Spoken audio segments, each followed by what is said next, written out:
Hello, this is Mary from Casing the Cover, and as library brats, my co-host Jen and I happen across numerous crappy covers, atrocious authors, sad titles, and the occasional masterpiece. We spend an unhealthy amount of time decoding how cover designs can be humorously contrary to the story within, and how publishers lure unsuspecting readers.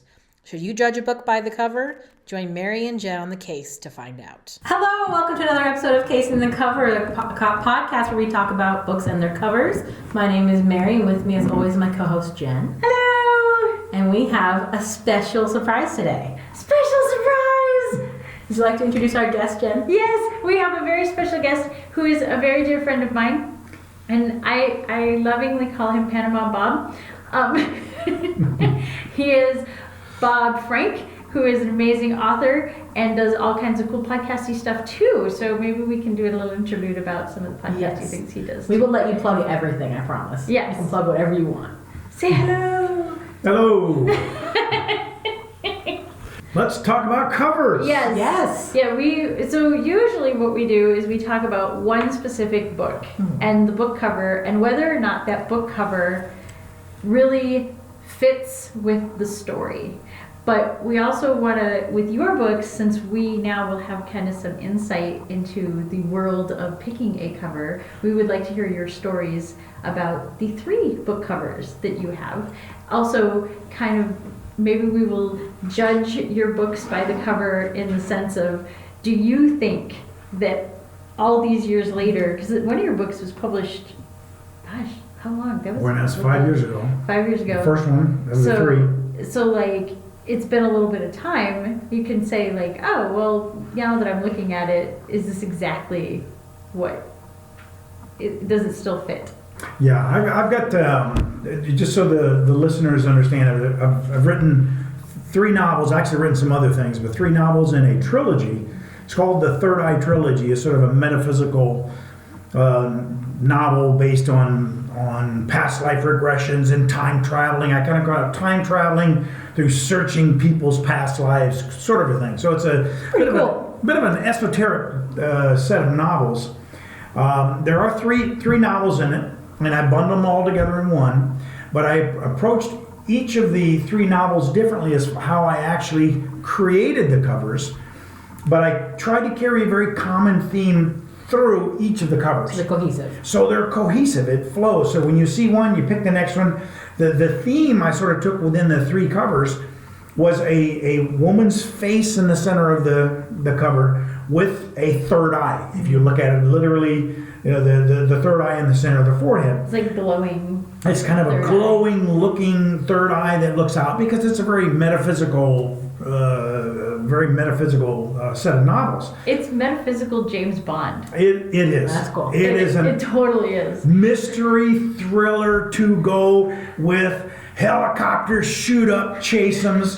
There's car chases, kidnappings. There's boat chasing, machine gun shooting, things blowing up, all kinds of things going on. So it's really I like that. I like that. A metaphysical James Bond. You're welcome. You can have it. Yeah.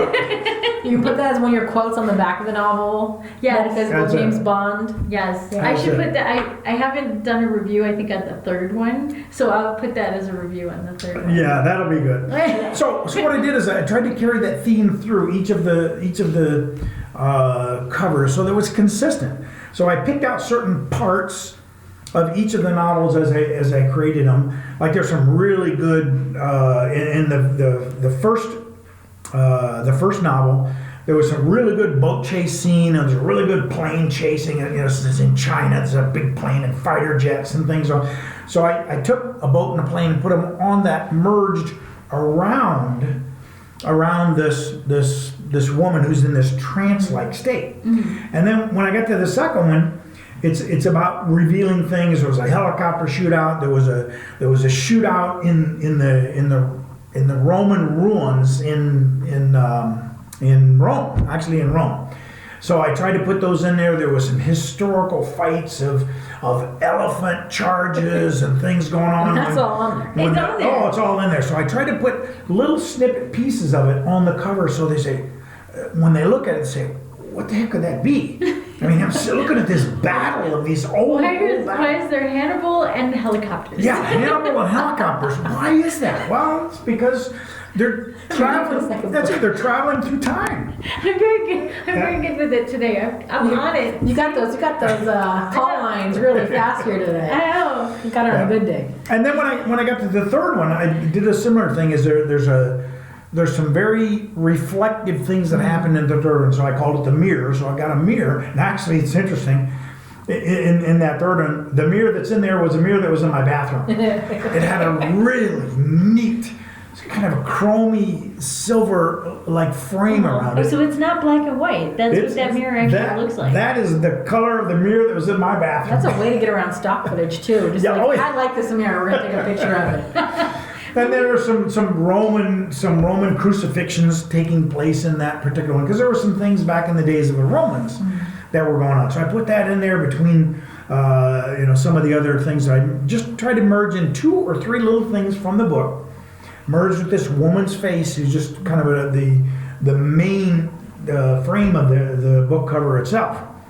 So that's how I try to create the covers on these 3 novels, so that they had a little bit of a cohesiveness and continuity between each of the 3 books. So you had a hand in designing all of your covers. Yeah. Now, okay.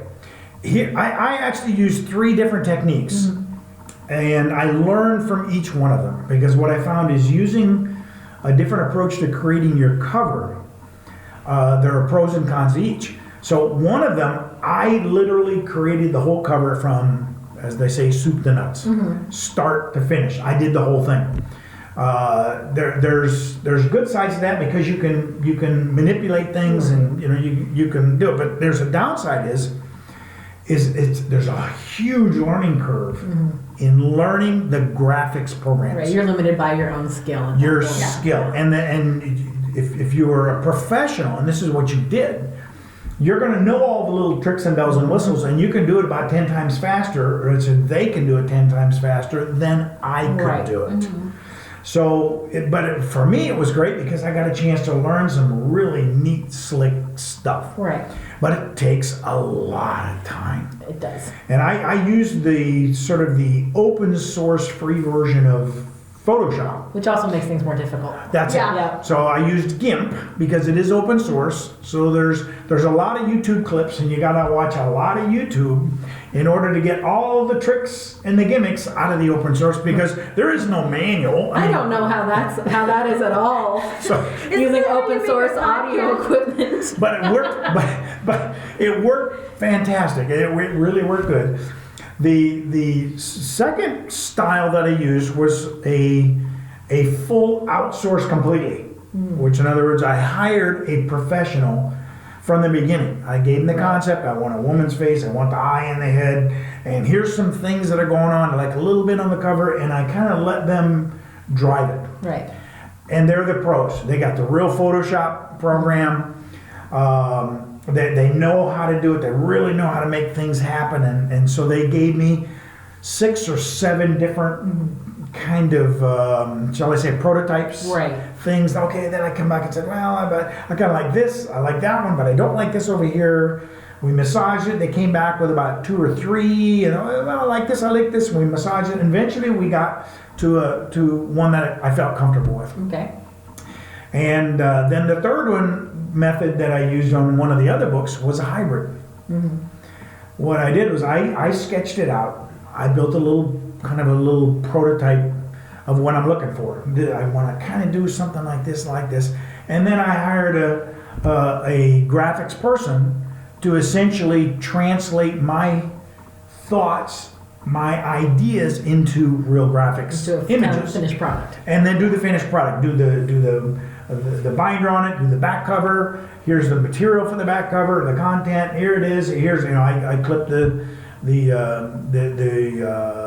barcodes, everything. Here we go. Gave it to them and said, "This is what I'm doing. Make me a nice cover." So they did the graphics. So I've done all 3 versions of it, and there's pros and cons to it. Depends on what your budget is, right? How much you say, oh, I can spend on this, or how much time you have.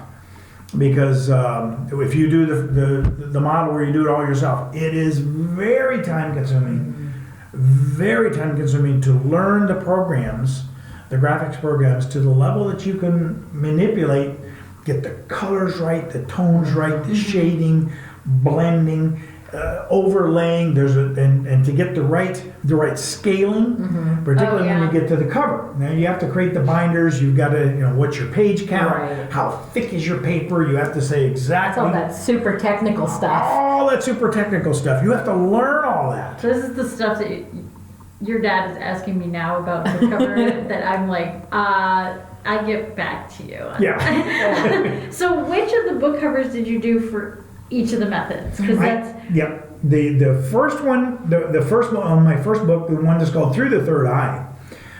That's the one that I hired. I did the hybrid method. Okay. I said I did this sketching out. I used PowerPoint to kind of drop the pictures in there. I bought some of the photo stock. Got the license for photo stock images that I wanted. Okay, here's what when I gave it to a graphics person. That when I got to the second book, one called The Eyes Revelation, I hired that one out completely. Okay. I said I just can't do the graphic stuff. So I hired it out completely. And that was a good method, so it was fine. You just got to say, okay, am I going to pay for it? Yes, I'm going to pay for it. Then you just get the ideas and you go back and forth with the graphics designer until you get what you're comfortable with. The third one, I had just recently retired, so I had more time on my hands. I said, I'm going to try to do this. Learn a new skill. Myself. I'm going to learn a new skill of graphics because I was doing other things. I was doing websites. I said, well, I want graphics for the website, doing some things. So I'm going to learn how to use the program. But it consumed an awful lot of time to learn. The open source one is called GIMP. GIMP 2 is the release number. But it took a lot of time. Now, would you do that again, or was that like too much? Right down to the bathroom mirror as your stock photo. Yeah, literally. My stock photo is my bathroom mirror. Cool. That's super cool. You have that super personal touch of like, this is a thing that I found that I like the look of. Yeah. I'm going to put it on my book. Yeah. Like that. I mean, authors do that all the time. This is a thing that happened to me. This is a thing that I saw. That's going in the book. Like this is going on the book. Yeah. Yes. Yeah. I think like it's great. it. And also, like, it makes you wonder when you're looking at other people's covers, where did that picture come from? Now, like, what is that cool thing? Okay. Yeah. Now, you ready for this one? Of the three novels, the three women that are on the covers with the third eye. Oh, it's not the same woman. No. Oh, okay. The first one is photo stock. So I paid, I don't know, $10 or $15, whatever it is, to buy the photo stock of that woman's face. And then the graphics person then manipulated the face, the image. The second, the third are, the second novel, The Eyes Revelation, I used to work with this woman. This is a colleague of mine. Okay. Because in the novel itself, because they're chasing all over the globe. Right. There's a lot of time in India. She happens to be from India. So I says, I need an Indian woman with that same cultural look. Right. So I rang her up and said, hey, Do you want to be a model? would you like to be a model? Would you like to be on the cover of my book? She says, sure. I said, what do you need? This is, I need a photo, and I gave her the quality that I needed of the photo. So she got a friend of hers had a good camera. And I said, I need pictures, and give me 50 to 60, 70 pictures that looking straight ahead, look to the left, look to the right, look angle to the right, look up, look down, different things. Put on some different things. So she's got her Indian, says, put on some Indian garb. Put on your kind of an Indian type outfit, a scarf over your forehead, however you want to do it. Just make it look like that. And then we'll work through it and find the right one. So that's exactly what we did. She sent me probably 60 or 70 photos. What's so interesting is you say you wanted her to be in more traditional clothing. She looks like she's wearing just a boat neck T-shirt. Yeah. And there's nothing there's nothing about that But one. it's a good shot of her face. It is a beautiful shot. So I fed this to the actual professional graphics designer, and it's actually, if you were to look at the original picture, it's a full Indian dress. Indian woman's dress, very colorful dress, but by the way he had laid it out, by the time you do all the other stuff. it sort of clipped that off, so it looks like a bit of a V-neck. Yeah. Now let's get to the third one. there was a lot of time spent in Nepal and in Tibet because these people are chasing. What it is they're chasing after secrets of the world, Right. secrets of the universe. And they're stashed in the mountains in Tibet, and they're chasing them through Nepal and in India. So they're all in this region of the world. And I happen to be actually, when I write my novels, I like to really understand where I'm at. I made a trip to Nepal Wow. Committed. Yes. and Tibet, and I had one scene on this bridge. If you got the means. Oh, Good excuse to go. Yeah. so, it's only money. It's, I want that to be my cash right? yeah, it was one of those things. I had to do it. So I made the trip, and there's actually one scene in the novel called there's a bridge called the Friendship Bridge between Tibet and Nepal, and it's a very contentious bridge. And I had a very contentious scene within the novel on that bridge. That happened it came from Tibet, crossed the bridge over. There was paying off going on to the customs people, the immigrations people, just like it really happens.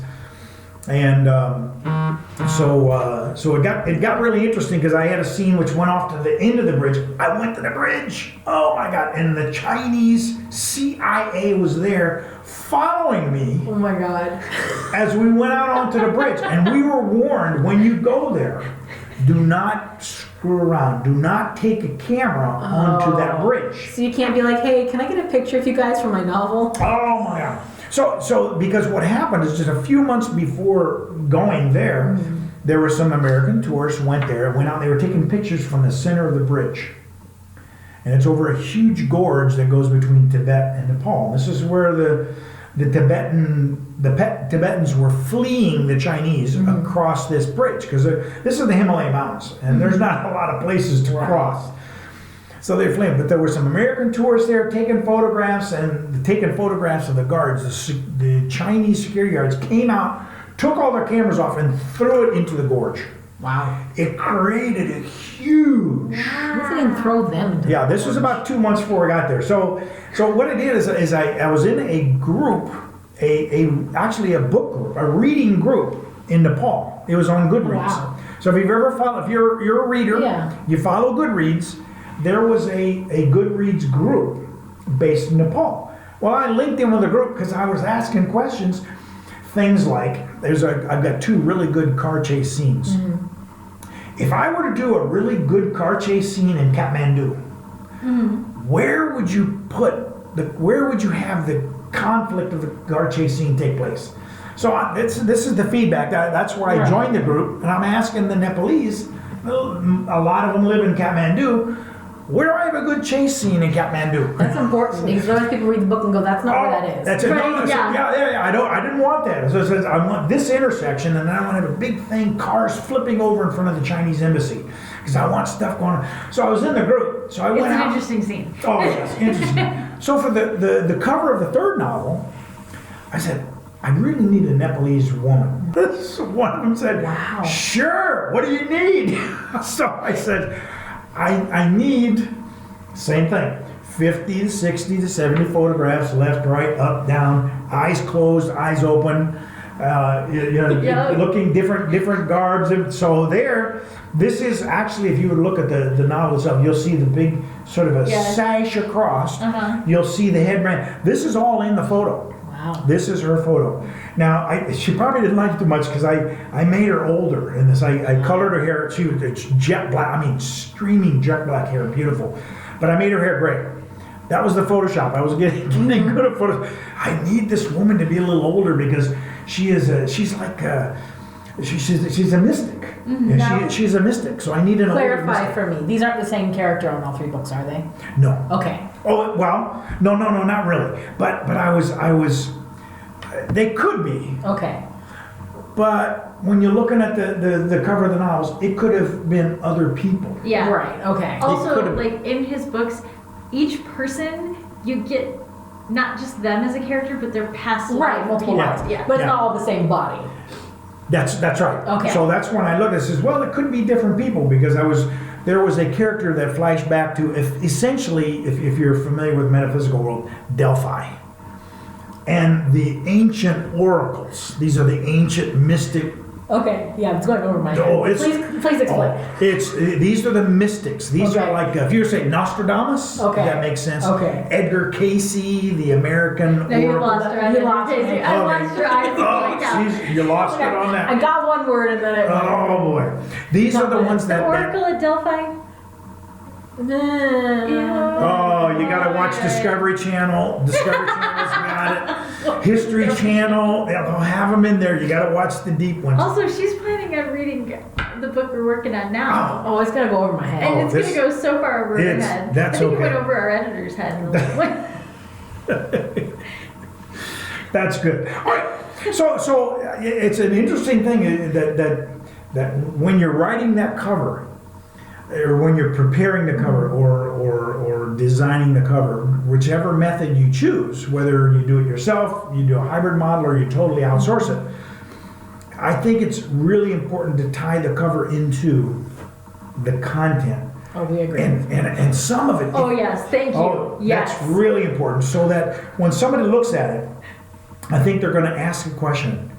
What does that really mean? You know, why do you have a Roman ruin sitting with these elephants charging with a helicopter?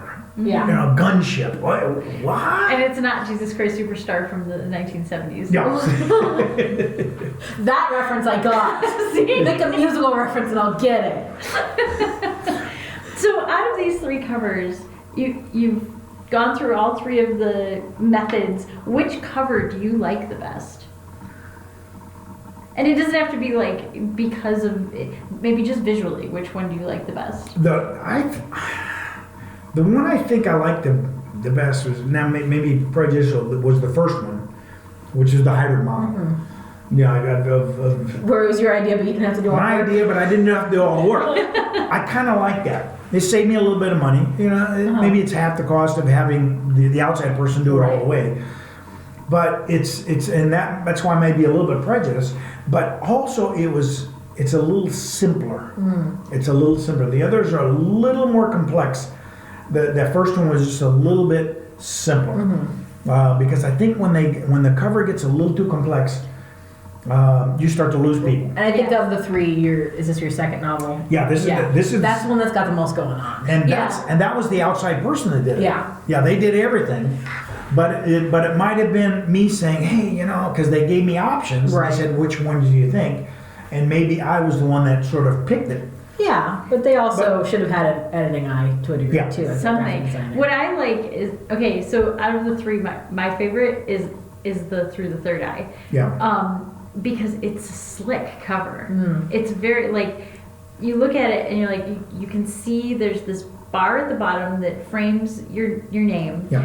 I like covers with black writing better and just It's I don't easier to know. see the title and stuff on there too to a degree Yeah. because it's got that kind of nice blank behind it. And it's- neutral background to It it. feels very much like it's the first book because she's right in the middle, and I don't know why, but that to me is like number one. Yeah. Like this is the first book. I think your second cover looks a little more like a big blockbuster movie cover where you have to get every actor's face on it. Yeah. You know what I'm talking about? Yeah, it's not. It's not bad. I think these are all nice covers. Yeah. And you did a very good job getting models because this woman is beautiful. She's absolutely beautiful. Yeah, they both are. Like Yeah. all of them are so beautiful, and I think with these two, the only thing that I would change is I would give them the black writing and I'd put your name in the bar at the bottom. And to- when you do this, to you've make got it to, all- maybe it should have been a white bar with the black name. Well- I know on the first one it was the black bar with the white name. Yeah. But the background on the first one was lighter in color, so you could have that bold black Yeah. words of the name of the book itself. But I love the font choice. I'm the font person. I have a thing Jen- about Jen's the into fonts. fonts. Fonts are really, Fonts really are a thing important. to me. If you get the wrong font, I get so agitated. I won't even look at the rest of the book if the font is nope, Yeah. doesn't fit. Go away. And I like the font that you chose. It fits. It's not They're not too fancy, right. but they're not just straight block. Right. yeah. They've got a little bit of curve on the, a little bit of curve and a little bit of, I don't know what you call it. It's serif. On the serif. Yeah. Well, and they kind of have the age to them too. Yeah. Mhm. It feels like they could be on the Colosseum or on some ancient Greek Right. pillar or something like that. It kind of clues you into the fact that these take place over time and space. Kind Yes, of thing. they're not like sci-fi. Yeah, modern font would not work on that. Yeah, no, modern font would not work on it, and a scrolly font wouldn't work on it. No, because that's No. two. And- It's and- two swords and sandals then.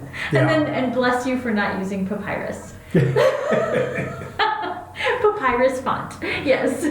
Just because it's placed in an old time setting does not mean you should use that font. Even though the background of the third book is literally papyrus. Yeah, but It's literally still, but it's not the font. Still don't use that Literally. font. But actually, that one, the background on that third one, because that's the third one is the one that I did completely on my own. That literally comes from a painting that I bought in the Himalaya Mountains. This is It's- such a very personal book cover. It really is, because Yeah. what it is it started back in the first novel as it carried through. There's something called the Voynich Manuscript. Have you ever heard of the Voynich Manuscript? Oh, Whatever you're Jen in. gets it. It's fine. It is an ancient document. It's in Yale University Okay. in their library. They've been studying this thing for hundreds of years. This one guy thinks he's figured out what it is. They have. He thinks so. I don't know for sure, but he thinks that a bunch of nuns did it in, it's not Old English, it's some kind of poetic English, Mhm. and it's not typically used, but it's used for gifts and very decorative pieces, and it was done for one of the queens. I want to say Queen Anne. Somebody, Yeah. like, it was given as a gift to her. they Doesn't think. fit my novels. No. Because It's not the real. I'm sure that's It's not just it. there's a language in there, and there's language, and they don't have any idea what it is, where it came from. It doesn't match anything else in existence, Wow. That's why they think. and it is a description of essentially herbs, flowers, what they believe is medicinal plants. Okay. Because the pictures. The pictures, the words describe the pictures of different kinds of plants, and they believe what the plants do for the human body or whatever it's for. So I think it's very medicinal. So when I was in the Himalayas on this trip, because I left Nepal, went way out into no, I didn't leave Nepal. Left Kathmandu, went way out into the boondocks, went down to the kind of the swampy jungles where the alligators and tigers and elephants are. Then went up into the Himalayas. This is all in a 2-week trip. Wow. When I was up there, I saw it. I saw it in a little shop, and it was an ancient Buddhist painting of this. It looked like the Voynich Manuscript. So I said, I gotta have this. So I talked, and That's cool. it was like $70. I'm talking to my wife, and I said, hey, come on, can I spring $70 for this? And what it was, there was a little paint shop with guys, these Nepalese, and they're copying a photograph of this ancient Buddhist To make the replicas painting. of it. To make an exact, Oh, wow. and it was, so I says, I gotta have this. And it was so detailed. It's like they were painting with individual hairs almost Oh my of the God. paintbrush. So I said, I gotta have it. So it's about 2 by 2 foot, somewhere in there. And I've got it home, I framed it. But that is the background of the third novel. Well, see, you can write that off as a business expense. Oh, there we go. so Cover art. yeah. So because that whole trip was about looking at the background of they're actually looking into the full background, understanding what I was writing about, and that painting that I picked up tied to the Voynich Manuscript, which came out of the first novel. And I said, this is just right on the hit. This is right on the hit. So I said, I'm going to put this into the cover on that third one. So I put it in the cover of the third novel. I really like the way you kind of piecemealed this thing out of stuff you encountered. And that's really cool to me. My bathroom mirror. Now, I do have a question for you. So it's really cool that you have 3 novels that you've published, that you had all this input on what went on your book. As we know, depending on what publisher you're with, especially from one of the big publishers, most people have no input at all in what goes on their cover. Yeah. So, like, do you feel that that gives you an advantage as far as putting something that represents what you're actually writing on it, versus like if you had been through a big publisher and they just gone, no, we're going to put whatever we want on your cover. Yeah, I self-published them. I did the first novel. I went out and did the same. I made the pitches. I did the letters. I did the writing. I got a whole case full of of rejection letters back. And I said, I'm doing this myself. So I did the self-published route. And then when I got that one, I says, I'm doing the second, third one the same way. I don't care. I was doing real well on the first one. I got on the second one. I said, I'm self-publishing all the way. There's enough tools that are out there that I think can help you. And if it was going to catch and go big, the big boys are going to come looking for it. Right. And so I never got to that point. I got distracted after I got the third novel out. I went into a whole different okay too. set of things, which is off topic from book covers. Most things are. But it's not off topic from the metaphysical, the obtuse world of the esoteric. Yeah. That's okay. I can check out if you need me to. We're going to educate you, Mary. Like, Yes. Oh God. We're going to bring you into You're gonna watch reality. the eyes gloss over some more. We're going to wake you up. that makes us sound a little more crazy than Okay, tell you what, Jen. If you watch Friends, you can teach me metaphysics. Okay, that's a good trait. That's probably not a good trait, is it? Bob's making a face. It's like, so why don't we kind of wrap this up with some of the things that you're currently working on? Yes, And things Plug, like plug, that. plug, plug, Because, plug. yeah, plug the stuff that you've got. Well, you two are working on something together. Oh, she's going to go right into that first. Yeah, we'll talk about it. All right. Well, right Jen now, will never talk about any of her work on this show. I will eventually. Uh-huh. And see, I'm doing it right now. So we're forcing her. We're currently working on a novel as well as the script for it.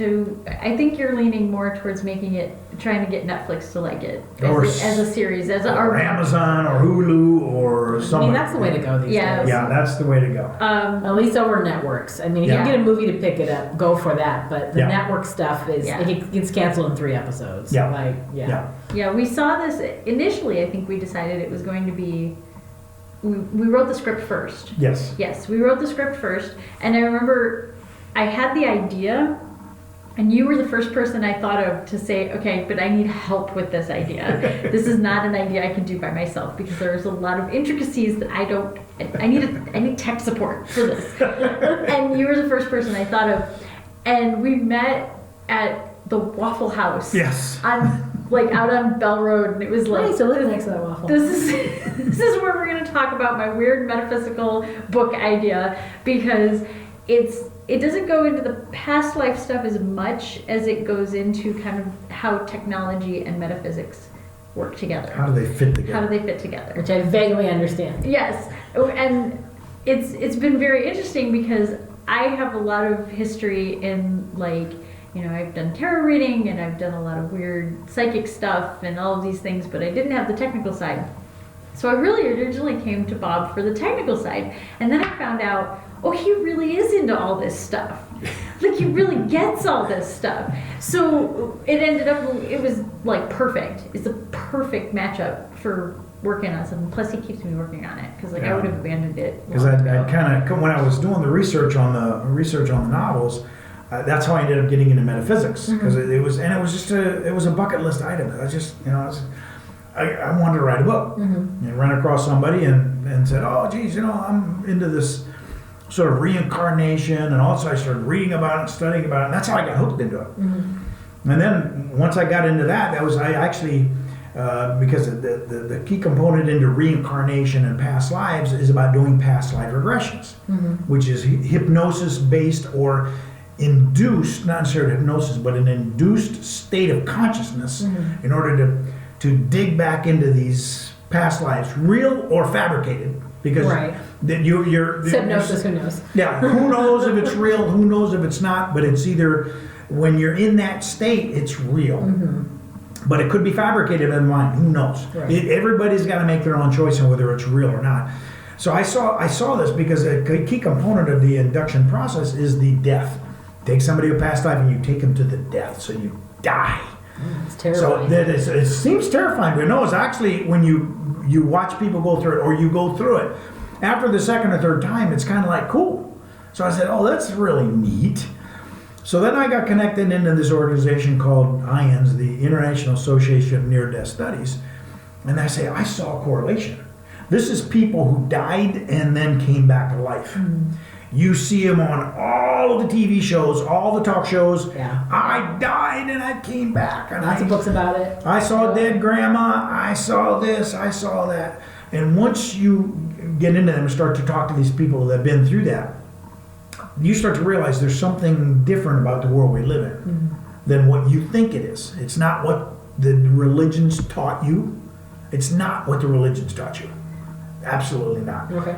It's very, very different. The reality, the reality, because there's a reality to it, because it crosses all the religions. Mm-hmm. So that's how I got into that angle of understanding near-death studies, because that's what we began to put into this thing. Is, oh my gosh, if you connect into this other realm that's out there, the metaphysical existence, then how do we? There's ways to connect into there. Whether it be by induction or by dying and then coming back. Right. Or Jen's theory through your phone. Or technology! So that's when we're sitting at this pancake house, we're like, yeah, we can do this. What was in those pancakes? Right. Yeah, what was in the pancakes?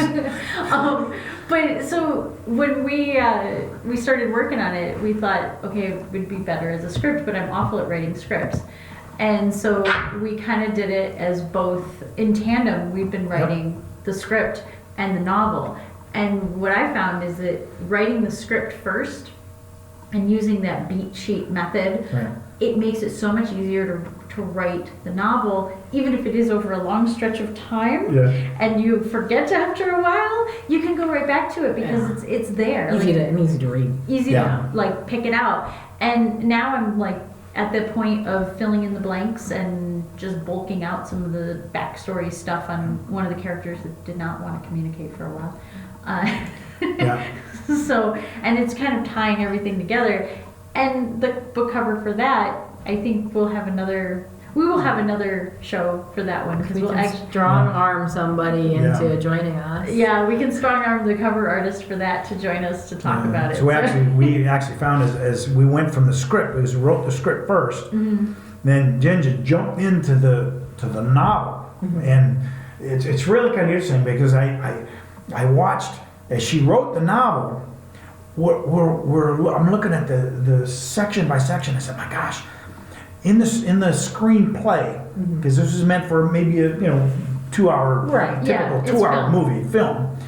I said, wow, this is a scene here. It's a short little 3-minute scene, and over here it's like 3 chapters. And I go, That's wow, why people always like the book better. I said, oh, there's so much more meat. Just so much more meat. And then you begin to, and that's where we began to look. I said, we hid this character all the way through, and she says, I gotta bring this guy out. Yeah. So she just boom, and it changed what we did. So now we're looking back at the screenplay, adjusting it. But then as she began to flesh it out, what we're doing is we're taking the screenplay, we're adjusting it into an episodic 1 season. Yeah, we figure we can do a single season of episodes and end it the same way we would end. That's what you want. That's what you want. Because there's so much more meat coming out of the novel. But we can end it in a way that season 2 is plausible. Oh, yes. You also want that.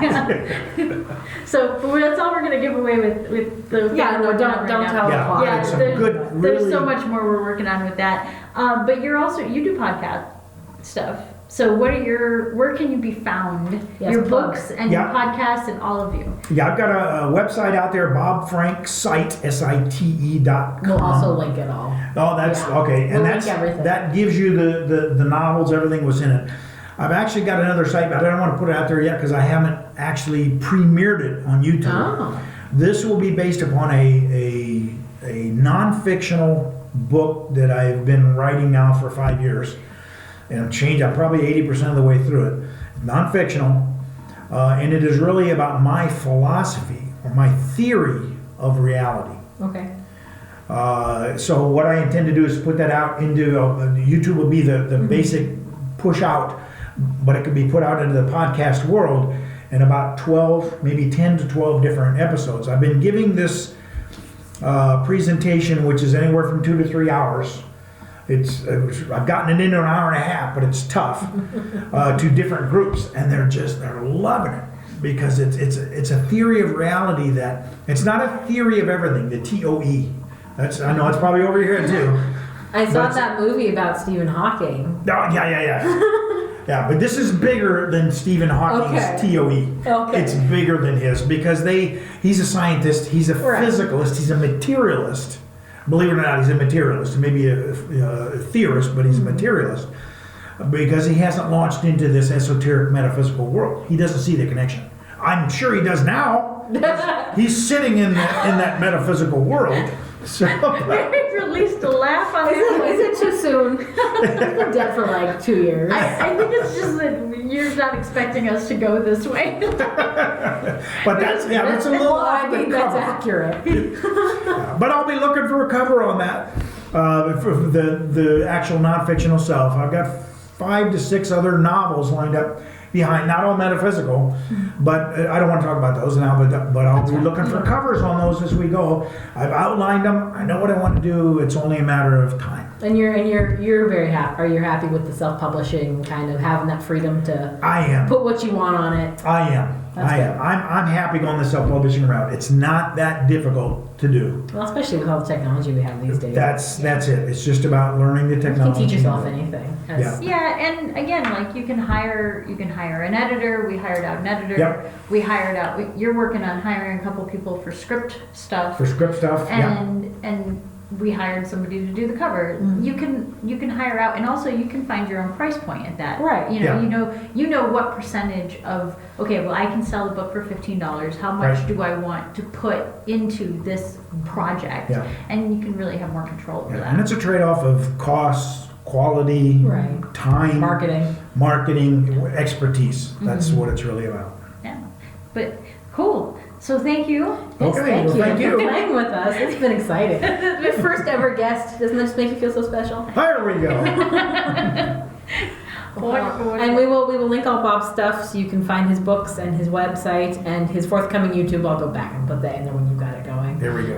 In the meantime, you can find us on the Facebook and the Twitters at Casing the Cover, and on YouTube at Casing the Cover, and you can email us at casingthecoverpod@gmail.com if you have any books you think we should read, if you found any weird things in the wild, if you want more interview episodes, because I think we've got a few lined up. We're also very excited about, because it's fun to talk about kind of the other side of the book and making it there. And finding out that people use their bathroom mirrors as Which is the coolest thing. I know you guys are all on the metaphysical stuff, but that to me was the most amazing thing.